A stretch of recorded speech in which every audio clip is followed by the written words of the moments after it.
Hall of Famer J.J. Watt joining us from MetLife. J.J., it was a pleasure to hear you on the call and a pleasure to watch this game. I know you're a prisoner to the preparation in all of your roles across this game. As you chewed on the tape over the last 5 months, you have this one down for the shootout of the week?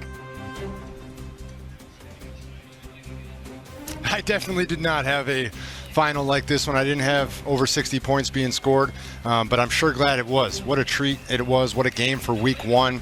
Storylines abound. Just a fantastic game to start it out with. It certainly was, and eyes go to Aaron Rodgers off of this win. There were moments where the youth of Rodgers still apparent. There were other moments where the pocket collapsed a little quick. I don't know how much ballet is left in those boots, but you chased after him. How do you assess the play of Rodgers on this day? I think he did a good job. We were all waiting to see what this offense is going to look like. Is he going to go under center and the Arthur Smith offense is going to stay in the shotgun? And they mixed it up. They did a little bit of both. They did a great job with the play action, getting them out in the open, getting some easy touchdowns there early on with guys walking in. But they got to get that run game going. They need to get the run game going a little bit more. And then on defense, they definitely are going to want to stop the run better than they did today. You know, I always struggle with the idea of a good loss. No such thing in the NFL as we try and stack up wins. But the Jets may be comporting themselves a little bit better than we'd expected as well. Quarterback play on that side, the dual threat in Justin Fields. How much hope should they glean from this loss, however? Yeah, I think if you're a Jets fan going to work tomorrow and you're talking about the game, yes, you're disappointed in the loss. Yes, you wanted to get a win. There's no moral victories. But you have to be proud and excited about what you saw today from Aaron Glenn's team. Justin Fields ran well, but he also stood in the pocket, found his way around, and kept his eyes downfield and delivered the ball. The way they were able to bounce back from some momentum swings in this game. As a Jets fan, I do think you should be excited about this team moving forward, and I do think you should be proud of the performance they put on the field today. J.J. Watt, Baldwin in the booth, and what an addition here on CBS Sports HQ. We appreciate your time, pal. What they accomplished in this one, back and forth ball game, high scoring, maybe not to be expected, but the play of Aaron Rodgers, it begs question here on how hopeful you should feel coming up. Very hopeful. I think the most encouraging thing about this ball game was seeing the Pittsburgh Steelers win a game when their defense was optional. There has been issues in the past in terms of offensive explosion, consistency. When you talk about having to score north of 30 points, in years past, you didn't really believe the Steelers offense couldn't do so. But in today, when you talk about Justin Fields was rolling, playing with abundance of confidence, you needed every point that you could create offensively, and they were able to answer the call, play in and play out every quarter, starting with Aaron Rodgers. I mean, Aaron Rodgers was in his bag today. Guess what? He got hit, he got beat up, he got sacked. It did not matter. He stood up, delivered, and he delivered in a moment where the running game was not there at all. So I love what I saw from Aaron Rodgers. This is something definitely to build on because we believe the Steelers defense will stand up and play the stout football we know they can play. But as long as Aaron Rodgers is doing what he's doing, and most importantly, having fun and hitting you with that saw the little when he does that, he's enjoying himself. He enjoyed himself a lot today.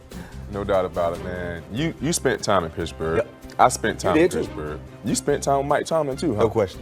What does Mike Tomlin does as a head football coach? Eat, sleep, and breathe what? Football. So Aaron Rodgers has no choice but to do what? Same thing. Eat, sleep, breathing.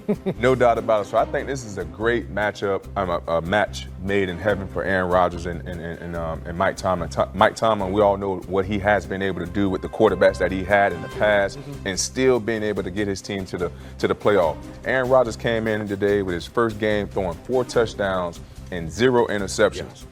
That's impressive for a Pittsburgh Steelers quarterback because you already know what the defense is going to provide for you down the stretch. So if I'm a Pittsburgh Steelers fan, I am elated right now with what we have as a quarterback, and we're hoping that our defense, not hoping, we're knowing that our defense will get it going. That was a little BMAC at Florida State, not if we win, but when. When we win. We don't need to roll the tape. The tape has been I've seen it enough. We have seen plenty of it. I've seen enough BMAC. He's living good right now with his Knowles and with his Steelers. And you see that? They still got the script. The Mike Tomlin script, it runs deep here. Right. It was the battle of the X's. So let's get to the other side here as Justin Fields trades places. He plays a good game of football here. I mean, everything but the win if you're Fields. How do you feel about his performance? I feel great if I'm a New York Jets fan. We just heard from J.J. Watt in your great interview with him. But when we went into this game, If you had asked me what week 1 game is going to finish in 2.5 hours, I would have said it was this game because the New York Jets are going to have to run the hell out of the football. Well, Justin Fields did just that, 12 carries, 48 yards. Breece Hall went out and put a buck out there on him as well. But Justin Fields passing for 218 yards. That Garrett Wilson, the guy that you know they have to pass to, almost had 100 receiving yards. I was very impressed by Justin Fields throwing the football. We know what he's going to be as a runner. We have seen it throughout his entire NFL career, and it's always been, gosh, just throw the ball a little bit better with better anticipation. Get that mental clock going. And I think what we saw with Tanner Engstrand, the offensive coordinator with the Jets, is even though Justin Fields missed a touch of time in training camp, it clearly worked out. The work that they put in late July and into August, that things seem to be working. And I'm actually going to push back a little bit on what you guys are talking about with the Pittsburgh Steelers and the defense. I think we believe that it's going to work out because it always has. But what the Jets, who we all had opinions about the Jets and their offense ahead of this game, what the Jets were able to do to this Steelers defense should be concerning for me moving forward. All of the holdouts, all the talk, all offseason about it's football. Well, today you were supposed to hold the Jets to 16 points, 20 points. They put up 32 and could have won the game. I don't need you guys to come in defense of the defense here. It's going to play out over time, and that's been the question of the Pittsburgh Steelers, what they will be after the stuffing and the turkey on Thanksgiving. That's where the issues have come, but they start off on the right foot here. I do want to thought, Pat, on Justin Fields and his development, his maturation. You've spent time. You've been in the room with him. What are the Jets going to move forward with?